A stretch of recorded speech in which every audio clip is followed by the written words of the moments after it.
Welcome to Sustainability Soundbites, presented by E&E Leader. GoldInxs adds satellite data to Fishpot drill targeting. GoldInxs is adding a satellite-derived exploration dataset to conventional geophysics at its Fishpot gold and copper property in British Columbia, testing whether another layer of remote information can help narrow where it drills. GoldInxs Mining Corp is testing satellite-based mineral targeting as it prepares to drill its Fishpot property in central British Columbia, adding an emerging remote sensing approach to a more conventional exploration program. Ripplinger Royalties Corp will evaluate its virtual drill technology, which Ripplinger says applies elemental harmonic resonance to satellite data to generate interpreted locations and depths of targeted elements, in this case gold, silver, and copper. GoldInxs says it is not replacing drilling, geological mapping, or geophysical surveying with satellite data. Instead, it plans to compare the virtual drill output against geological mapping, geochemical sampling, airborne geophysics, and an induced polarization survey now underway before deciding which targets warrant drilling. GoldInxs is layering data before spending on drilling. GoldInxs has completed an initial public offering in July that raised approximately $1.11 million, see $1.54 million, in gross proceeds, part of which is funding exploration at Fishpot, including a Phase 2 drilling campaign of up to 2,000 meters. That makes target selection unusually consequential for a company with a limited drilling budget. The current program builds on work that goes back decades. British Columbia records show 88 resources conducted geological and geochemical sampling at Fishpot in 1990 and 1991, including 1,335 soil samples, with later rock samples from the North Zone returning gold values as high as 4,360 parts per billion.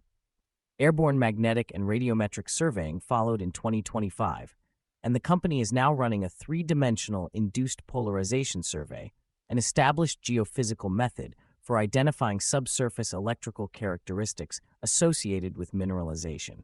Virtual drill becomes another dataset layered on top of that sequence. Satellite exploration is expanding, but the technologies differ. Remote sensing is not new to mineral exploration. Satellite imagery can help geologists identify surface mineralogy, alteration patterns, and geological structures across large or hard-to-access terrain, and hyperspectral systems extend that by measuring reflected energy across many narrow wavelengths to distinguish surface mineral signatures more precisely, an approach state geological surveys elsewhere have invested in directly.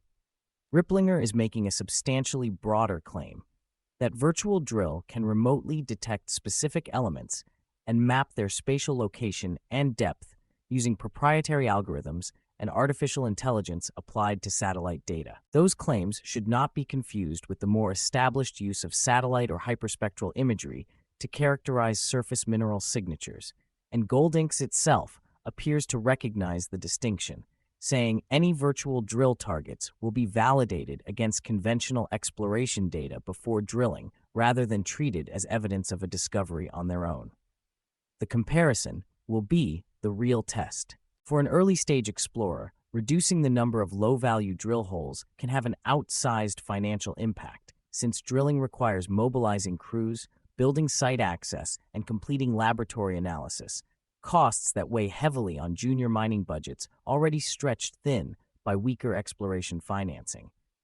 Fishpot provides a useful environment for testing that proposition because GoldInxs already has historical sampling, airborne geophysics, and new IP data to compare against the satellite-derived interpretation, the kind of independent cross-check that has proven decisive elsewhere when satellite claims met ground truth verification.